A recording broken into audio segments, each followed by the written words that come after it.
Hoy en Punto de Vista hablaremos del Motus Christi, un retiro espiritual que convoca y atrae a muchos jóvenes lojanos. Acompáñenos a descubrir este interesante encuentro espiritual.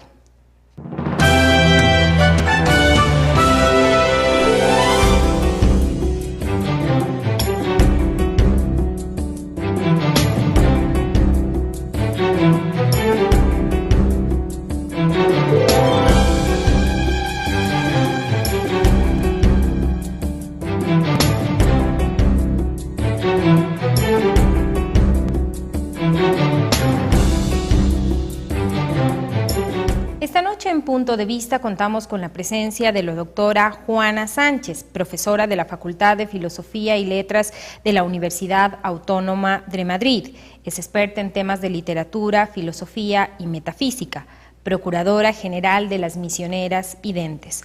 Nos acompaña también el sacerdote Jesús María González, procurador general de los misioneros identes. Sacerdote, ingeniero industrial, es un experto en temas relacionados con la informática y además ha sido director de la editorial Fernando Rielo de la comunidad de misioneros y misioneras identes.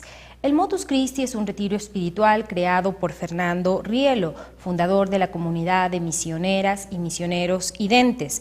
Este encuentro se realiza de forma anual. En el primer reportaje de hoy, en Punto de Vista, veremos algunas de las interesantes vivencias que motivó este encuentro.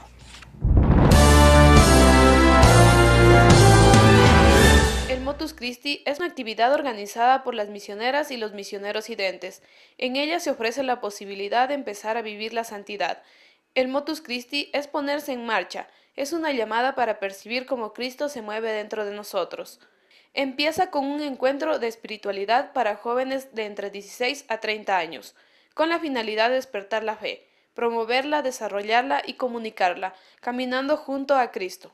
Como tú sabes, el Motus Christi viene del movimiento de Cristo, ¿no? Cómo Cristo se mueve en nosotros y radicalmente tratas de descubrir qué es lo que quiere Cristo de ti, ¿no? Establecer una directa comunicación con Él y saber que Él es lo primero en tu vida, ¿no? Que Él es lo fundamental, Él es el motor de tu vida, Él es lo que te mueve y venir a conocer qué es lo que Él quiere de ti. Adicionalmente se dan algunas conferencias por parte de personas que enseñan cómo vivir el amor a Cristo. No presentamos dinámicas tradicionales, sino la única dinámica que tenemos es la de que Cristo se ponga en movimiento en nuestro corazón, ¿no? La única dinámica que verdaderamente ya se ha puesto en movimiento enviándonos aquí, ¿no? Todos los que estamos aquí ahora en este Motus Christi es en virtud de la iniciativa de Cristo, ¿no? Se ha realizado varios Motus Christi en diferentes partes del mundo, como Madrid, Tailandia, Francia, Chile, Alemania, entre otros. Motus Christi lo estamos realizando en todo el mundo, en todos los países, en todos los continentes, allí donde están los misioneros, misioneras identes, ¿no? Que estamos en contacto con tantos miles de jóvenes, ¿no? Es Cristo quien llama al Motus, es Cristo quien llama para hacer algo bueno, es Cristo quien nos llama, que si ellos sienten esa llamada, ¿no? Es Cristo quien los llama. Si no tienen tiempo por las circunstancias que sean, o sienten algún prejuicio, lo que sea, que no tengan prejuicios, que se pongan por encima de los prejuicios, que incluso, aunque no tengan tiempo, lo busquen, ¿no? Para otra ocasión, porque verdaderamente van a salir de aquí edificados y van a salir con más libertad, con más paz, con más felicidad, con más entusiasmo por la vida y por sí mismos. Doctora Sánchez, buenas noches, bienvenida. ¿Por qué convocar desde una comunidad como la comunidad idente a la vivencia espiritual? Diríamos que el porqué, la respuesta es esencial, ¿no? Una comunidad espiritual convoca, yo creo que siempre, a una vivencia espiritual. Es el centro de nuestra vida, ¿no? Diríamos también que es el sentido y el objetivo de nuestra vida, ¿no? ¿Cómo se percibe la espiritualidad en el mundo actual? Yo creo que no debemos ser nunca catastrofistas, ¿no? Es cierto que el mundo actual, es decir, diríamos que el progreso parece que se aleja de las raíces más profundas, ¿no? Es decir, es un hecho histórico, ¿no? La industrialización, la modernidad lleva consigo aparentemente un alejamiento de Dios. Parece que el hombre, situado en que puede, que es autosuficiente, se aleja del sentido más importante de la vida, que es Dios. Pero no mirándolo desde esa perspectiva un poco, digo, catastrofista y por lo tanto simple, yo creo que lo que estamos recuperando es una espiritualidad mucho más sincera, mucho más auténtica. Cuando usted habla de recuperar la espiritualidad, ¿significa que la perdimos? ¿Qué hizo que dentro del transcurso de nuestra vida esto se pierda? Bueno, yo creo que esto es un problema histórico, ¿no? Todo lo que ha supuesto en Occidente la Ilustración, la modernidad, supuso como una exaltación de la razón, ¿no? Y una exaltación de la autonomía del hombre, creyendo que autonomía significa independencia total de quien nos ha creado, ¿no? Pero quiero decir, esto es cierto, y por una parte diríamos que el pensamiento y los movimientos intelectuales van por ahí, es lo que hemos llamado secularización, es decir, como la pérdida de lo sagrado en el hombre. Pero si hacemos una revisión más exacta y más comprensiva y más completa, tendríamos que decir que hoy la espiritualidad se vive, como decíamos antes, de una manera más auténtica, más real. ¿La libertad del hombre de hoy está divorciada del sentido de espiritualidad que ustedes promueven? Bueno, diríamos, yo lo que te respondo es bajo esas dos perspectivas. De una manera sí, ¿no? Creer que la libertad significa desprendimiento, autonomía, pero para muchos, y para nuestro fundador, que habla siempre que la libertad es solo libertad si está formada por el amor, no por sentirse autónomo o independiente de todos, que eso no es libertad, decía nuestro fundador muy a menudo, que eso es libertinaje, es un tipo de libertad que no debería de recibir ese nombre, porque no supone jamás una realización de la persona. Doctor, buenas noches, bienvenido. ¿Qué tan espirituales son los jóvenes hoy en día? Es una pregunta muy genérica porque la espiritualidad de los jóvenes no se puede medir. No se puede separar del lugar, de la cultura, de los diversos puntos en el universo, en nuestra tierra, ¿no? Evidentemente la espiritualidad de los jóvenes europeos no es exactamente igual que la de los jóvenes asiáticos, por poner o los latinoamericanos. O sudamericanos, y también estaba pensando en africanos, ¿no? Es decir, la cultura determina mucho en los jóvenes también el sentido de la espiritualidad e incluso su proyección hacia la convivencia, a esa participación que antes decía la doctora Sánchez. Yo creo que el joven de hoy tiene una autenticidad, busca una autenticidad, mejor dicho, que se proyecta en sus acciones, pero sin un referente claro, es decir, está desorientado, no está fijado en ningún referente trascendente, sino que lo va buscando en las cosas que tiene inmediatamente, ¿no? Ahí es donde la espiritualidad debe cumplir una misión, que es poner ese foco de referencia en algo trascendente que lo llevamos todos los seres humanos. ¿La vivencia de una vida espiritual está marcada más por la cultura o por las formaciones y las lecciones que recibe dentro de su familia, dentro de su hogar?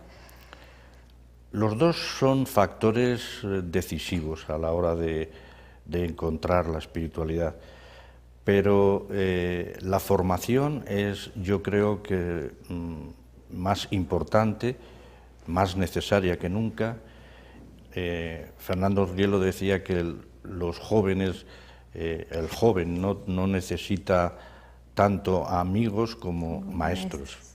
Y en ese sentido la educación es muy importante, muy necesaria, y él, Fernando Rielo, nos ha animado siempre a que hagamos este tipo de misión, ¿no? Se ha dicho que Latinoamérica podría ser la reserva espiritual del mundo. ¿A qué nos compromete ese precepto? Bueno, para vivir la espiritualidad hace falta siempre un compromiso. Como usted ha dicho, ¿a qué nos compromete? Bueno, nos compromete a no ser egoístas. Antes, hace un momento, se ha hablado del amor. Evidentemente, el amor que está en todos los seres humanos, que tenemos esa tendencia al amor, está también entreverada, un poco adulterado, diríamos, ese amor pues con el egoísmo, que es amor a uno mismo, ¿no? Claro. Entonces, lo primero para que reine el amor en cada uno de nosotros es tratar de corregir, olvidar, hacer que disminuya, incluso que desaparezca el egoísmo de las personas. Ese es el primer compromiso inmediato. ¿Son los jóvenes latinoamericanos egocentristas, por ejemplo? Yo diría que los jóvenes americanos tienen todas las cualidades y la sensibilidad de lo que estamos diciendo, de esa tendencia al amor. Pero como todo en esta vida tiene que ser cuidado, tiene que ser como una planta, ¿no? Tiene que ser regada para que crezca. Y en ese sentido nos hacen falta, dentro de estos mismos jóvenes y también de los adultos, que haya verdaderos líderes, que haya verdaderas cabezas que orienten y den sentido a este amor que lo tienen en su vida. ¿Qué pasa en el viejo continente en relación a la vivencia espiritual? Aquí los reclamos que el mundo material hace por ser inmediatos, de aplicación inmediata, deslumbran y urgen a la persona a la vida más cómoda, más fácil, menos esforzada, ¿no? La pedagogía del esfuerzo es algo que tiene que ser inculcado, que no es tan fácilmente reconocida o querida por el joven en general y por la sociedad, que es lo que ve. Claro. Doctora, ¿cuál es la propuesta que tiene la comunidad IDENTE para los jóvenes que quieran acoger el postulado IDENTE? Bueno, la propuesta para todos, jóvenes y mayores, para los jóvenes también,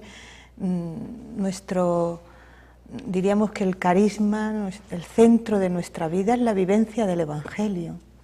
Nuestro fundador, cuando funda la institución, nos dice, y así ha sido siempre, que no nos ha transmitido, que no nos ha dado otro libro que el Evangelio. Es verdad que luego él es un gran filósofo, un gran pedagogo, y claro que ha escrito, ¿no? Claro. Pero fundamentalmente, diríamos sencillamente, con toda la riqueza que tiene esa simplicidad, es vivir el Evangelio, vivirlo y transmitirlo siempre. El vivir el Evangelio significa prédica y otras cosas más, ¿no es cierto? Claro, vivir el Evangelio significa primeramente que nuestra conducta externa, es decir, nuestros actos, nuestros hechos y toda nuestra vida interior cambie, se transforme para vivir ese Evangelio, para dejar de ser esas personas que tenemos esa tendencia al egoísmo, pero que todos los seres humanos hemos sido creados por el amor y para el amor.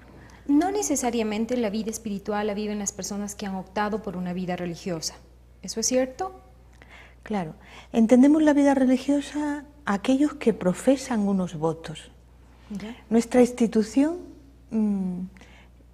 tiene una característica del siglo XXI, se funda en el siglo XX, pero nuestro fundador muchas veces decía, esta es una institución para el siglo XXI.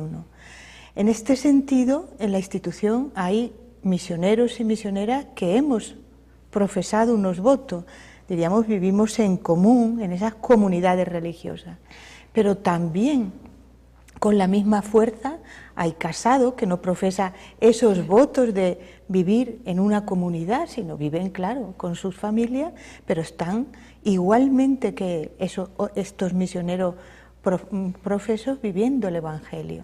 La santidad es para todo, está en la doctrina común de la Iglesia Católica y de nuestra institución.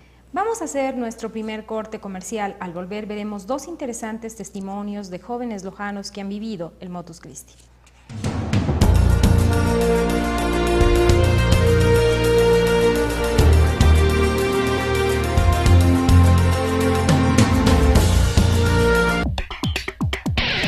En este mundo tan competitivo es súper importante que continuemos preparándonos. Y gracias a la UTPL, hoy soy comandante general del Cuerpo de Bomberos del Distrito Metropolitano de Quito. La UTPL, una universidad seria, de calidad comprobada, se ha convertido en un legado de generaciones en mi familia. La UTPL marcó la diferencia en el camino de mi vida. Marcamos la diferencia en el camino de tu vida. Universidad Técnica Particular de Loja. Decides ser más.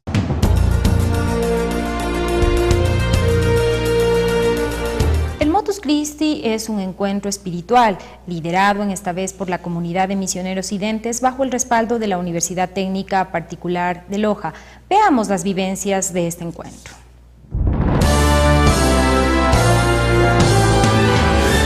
La impresión que ha dejado en mi corazón es el deseo de dejarme transformar por Cristo, para que Él pueda hacer nuevos todos mis pensamientos, sentimientos y actos, afirma uno de los participantes del Motus. Me agradó mucho venir aquí a Ecuador y conocer más a Cristo, conocer más a Dios. Y realmente la expectativa es ser santo, ¿no? ¿Cómo vas descubriendo tú el camino de la santidad? Y cada vez que tú conceptualizas y vas conociendo más, sabes qué es lo bueno y sabes qué es lo malo, ¿no? Antes hacías cosas y no sabías que eras mala.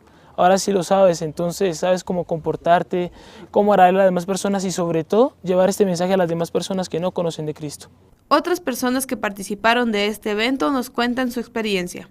Pienso que es algo esencial en el ser humano, o sea, todos necesitamos encontrarnos con lo más hondo, con lo más íntimo, que en realidad es lo que nos constituye, o sea, Dios mismo nos está constituyendo y el encontrarnos con eso, con Él, pues en realidad nos sitúa de una manera correcta ante nuestra vida, ¿no? Ante nuestros problemas, dificultades, alegrías, o sea, realmente por eso es lo que yo digo, considero esencial, ¿no? O sea, uno realmente después de estos encuentros sale con una nueva perspectiva, con una nueva visión. En realidad ese es el objetivo. Yo creo que la experiencia que cada uno de nosotros hemos tenido de encontrarnos con nosotros mismos y con Dios, con Cristo, en concreto, pues obviamente eso siempre deja o nos deja marcados, ¿no? O sea, siempre es una experiencia inigualable e irrepetible.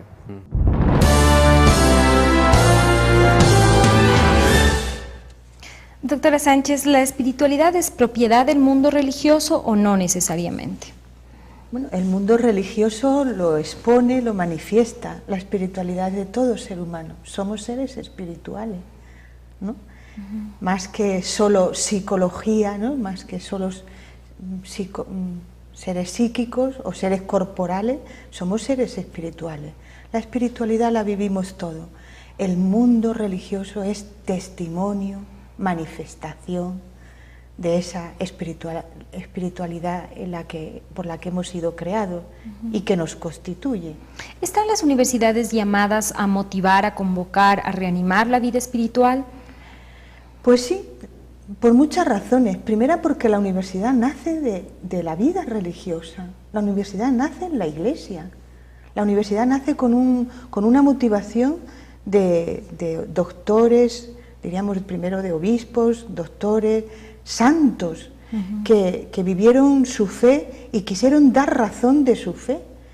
Y en toda la época medieval fue la Iglesia la que en torno a las catedrales crearon las escuelas Primero catedralicia, luego las universidades.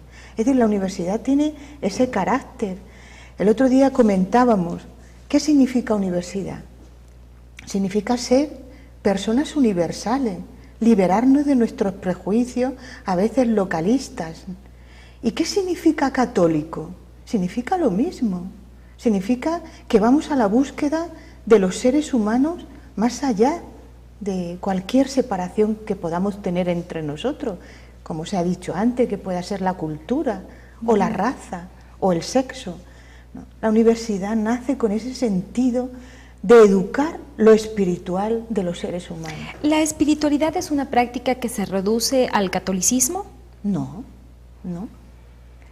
Somos primero espirituales, ¿no? Y luego vivimos, porque somos espirituales, vivimos esa necesidad que tenemos de independientemente de la religión que se profesa. Claro. Religión significa siempre religarse con ese ser que nos ha creado. Ahora, históricamente diríamos, ¿hay una sola religión? No, no es solo el catolicismo, hay otras religiones. Los que tenemos esta fe, que la hemos recibido como don, pensamos que la religión católica es la más universal, la más verdadera. Y la que más miembros tiene también. La que más miembros tiene, la que tiene unas características muy adecuadas, que todo un Dios baje y se encarne para enseñarnos eso que Él vive, ¿no? Bueno, pero y lo vivimos así y lo transmitimos así, sin imposiciones. Doctor, para conocimiento del público, ¿cuáles son las diferencias entre un ateo y un agnóstico?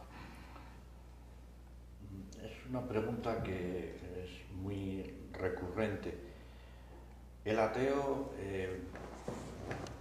parte de una afirmación,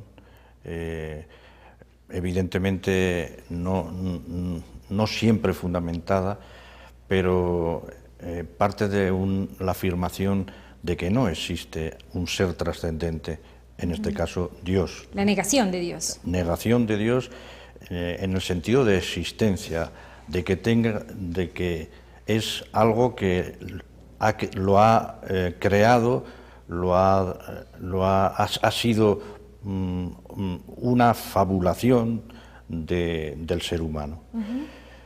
El agnóstico, por el contrario, no niega esa existencia de Dios, pero se limita a decir que no tiene datos a favor ni en contra y se mantiene, por lo tanto, en una pretendida posición neutral. Es una inseguridad la que manifiesta, la que está detrás del agnosticismo, que le hace no pronunciarse ni en un sentido ni en otro. ¿Hay muchos agnósticos dentro de las universidades? Hay agnósticos y hay ateos y hay creyentes. En la universidad es como la propia sociedad, es reflejo de la sociedad en ese sentido. Lo que está habitualmente reconocido es que la universidad no polariza ninguna de estas tendencias en ninguno de los sentidos. Lo que da la polarización es lo que hablábamos antes, más bien la comodidad, el egoísmo, en definitiva las pasiones humanas es lo que hace que uno decida en un sentido o en otro, está condicionado. ¿Por qué es tan difícil hablar de Cristo dentro de la universidad y ha sido muy fácil de hablar de otros líderes, por ejemplo el Che Guevara, Mao, en fin, otros líderes políticos, la mayor parte de ellos? Bueno, yo diría que la razón más fundamental es que a Cristo se le ha presentado muchísimas veces, por no decir la mayoría de las veces, como algo fuera de este mundo o no encarnado en este mundo, algo contrario a lo que dice el Evangelio y algo que tiene que ser modificado en la forma de presentación de Cristo. Se habla se tiene a Cristo como un Dios solamente o solamente como un hombre. Pero este binomio perfectamente ensamblado en la persona de Cristo, Cristo Dios y Cristo hombre, no se ha sabido exponer con suficiente rigor, incluso científico, a los jóvenes y en definitiva al mundo intelectual, universitario. ¿Por qué no le han dado ese rigor científico? Quizá la tendencia nuevamente al esfuerzo, a la falta, a buscar las explicaciones o las posiciones de menos esfuerzo, de menos rigor, pueda ser un argumento explicativo. Pero también, de nuevo, aquí aparece el tema del compromiso. Comprometerse con la integridad, con la doble faceta o dobles caras de Cristo, de la persona de Cristo, significa un cambio personal. Requiere una transformación personal individual. Evidentemente, nos asusta esta falta de compromiso o este compromiso, ¿no? Y naturalmente eso al final alumbra unas posiciones más conservadoras, sin apenas testimonio y encomendándose pues a algo más etéreo, menos vivo, menos convivente, menos experiencial. ¿Por qué el fundador denominaba las universidades como ciudades del amor?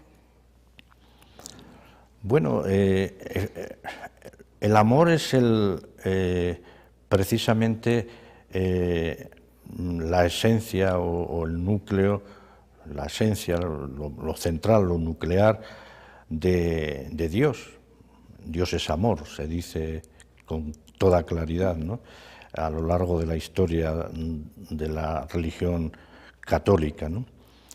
Ese amor es con el que nos crea, ese amor es el que pone en el hombre, antes lo hemos dicho, estamos todos constituidos con esta condición, con esta tendencia, con esta composición hacia el amor, y la universidad, que trata de formar a la persona humana en todo aquello que es lo más perfecto,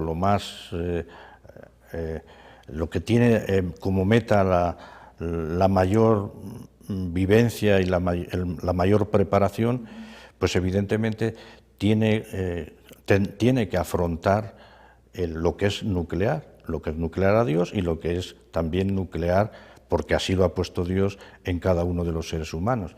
Luego formar en el amor, educar en el amor, hacer que viva ese amor la comunidad universitaria, tiene que ser el objeto necesariamente de la universidad. De la formación. Doctora, ¿hay una pedagogía idente? Claro. ¿De qué se trata? ¿Cómo se postula? Bueno, esta tarde vamos a tener una conferencia y no la hemos titulado Pedagogía idente, la hemos titulado Pedagogía del amor.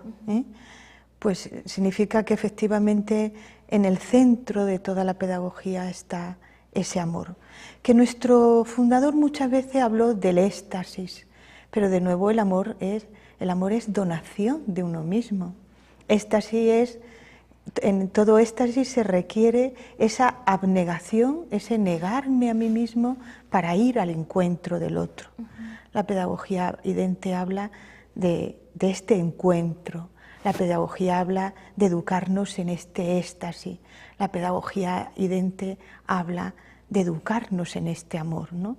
La educación, como diríamos, por decir otro sinónimo, la educación es siempre una relación personal entre un maestro que se entrega a unos alumnos y unos alumnos que están abiertos también a recibir ese acto educativo.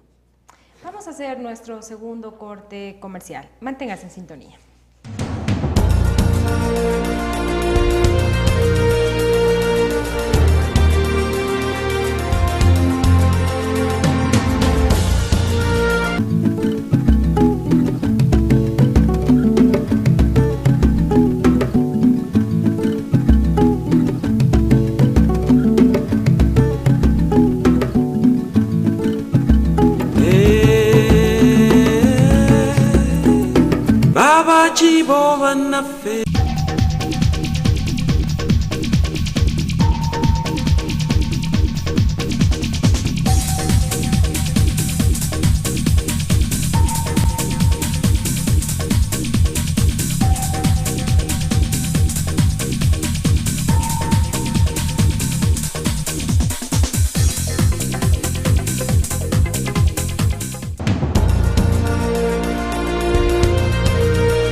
Al tercer y último bloque de Punto de Vista, donde hablaremos a profundidad sobre el Motus Christi. Doctora, ¿qué significa este movimiento, este retiro espiritual? Bueno, nuestro fundador lo cuenta muy bien, y él es el que funda este movimiento. Él dice que siendo joven, fíjense qué palabras tan bellas, ¿no? Dice, siendo joven quise hablar a otros de una forma más moderna de lo que consiste el apostolado, para que fuera el centro de sus vidas, algo así.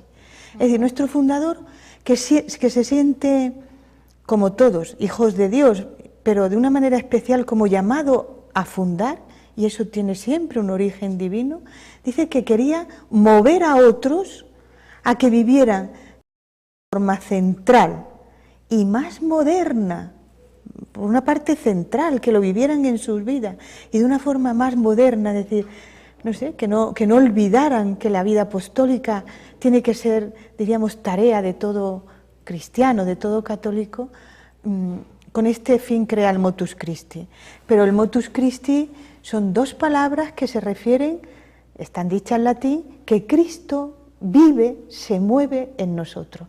Esto era lo que nuestro fundador quería gritar a todo el mundo, dice él, a otros jóvenes, porque jóvenes eran. Nosotros, como hijos de nuestro fundador, queremos también gritar a todo el mundo, jóvenes y no, jóvenes también, por supuesto, pero el Motus Christi es para todo, que efectivamente Cristo vive y se mueve en nosotros. ¿Desde cuándo la comunidad realiza este encuentro espiritual? Bueno, fíjate que nuestro fundador, antes incluso de fundar, empieza allá con sus amigos a vivir este Motus Christi. Luego, lo que él crea son equipos misionales, cuando llega a Tenerife, donde va a fundar el instituto, ¿no? El Instituto I de Misioneros y Misioneras Residentes. Y luego empieza ya la fundación propiamente, que este año celebramos el 50 aniversario. Y no se realiza, diríamos, esos retiros con ese nombre. Una vez que muere nuestro padre fundador en el año 2004, nuestro presidente, al que llamamos también primado, ha removido, ¿no?, el que volvamos a hacer estos retiros con ese nombre de nuestro fundador. Nuestro presidente en el año, creo que fue 2006, estaba visitando todo América, Norteamérica y Latinoamérica, y empieza a hablar de que el instituto va a vivir estos Motus Christi. Y comenzamos, de hecho, en el 2007. Es decir, desde el 2007 estamos convocando a jóvenes profesionales, a niños, de toda, diríamos, la geografía del instituto, allí en donde estamos, y estamos en muchos países y en casi todos los continentes, ¿no?, menos en Oceanía. Estamos convocando a todos a vivir este retiro espiritual o Motus Christi. ¿Cuál ha sido la experiencia en Loja de estos retiros continuos? ¿Podríamos decir que hay vocaciones nuevas? Cuéntenos un poco al respecto. Bueno, yo he tenido la suerte de venir en el 2007 al primer Motus Christi que se realizó en Loja, digo Motus Christi grande, ¿no? No recuerdo exactamente cuántos nos reunimos incluso en 2 lugares, porque éramos muchos. En una parte estuvimos las mujeres, que estuvimos en Vilcabamba, y los jóvenes que creo que estuvieron aquí mismo en Loja, y en el 2008 de nuevo, ¿no? Bueno, yo creo que ha sido una convocatoria extraordinaria, en donde han acudido muchos jóvenes, donde se han sentido muy, muy tocados por Cristo. No somos nosotros, diríamos los apóstoles somos intermediarios, testigos, testimonios vivos, eso queremos ser, pero es Cristo el único protagonista. Y efectivamente ha habido muchas vocaciones, unas incluso a la vida en común, de jóvenes que han querido vivir entregadas totalmente a Cristo, y otras que están ya viviendo nuestra espiritualidad, ¿no? Doctor, ¿hay diferencias entre el Motus Christi que ustedes promueven, apoyan, y los retiros espirituales que convocan otras comunidades religiosas? Evidentemente, Fernando Rielo tiene un carisma como fundador, tiene algo propio y específico que nos lo ha inculcado en todos los niveles internos de la institución y también lo que hacemos, las actividades que hacemos. En este sentido, la diferencia primera que podemos encontrarnos es que la propuesta de Fernando Rielo es vivir la vida espiritual, como decíamos antes, o la santidad, que es la palabra que utiliza él y que utilizamos nosotros, en común. Este sentido de hacer las cosas en común, con una máxima que a nosotros nos ha recordado continuamente durante su vida: no hagáis separados lo que podéis hacer juntos, es lo que caracteriza fuertemente a la espiritualidad y a los retiros del Motus Christi. De hecho, se forman de entrada, prácticamente desde el principio, desde que se entra en esta actividad, unos equipos, unas comunidades donde se manifiesta la experiencia personal, los diversos momentos por los que pasan los participantes, es decir, manifiestan ese movimiento de Cristo que tienen dentro de cada uno de ellos.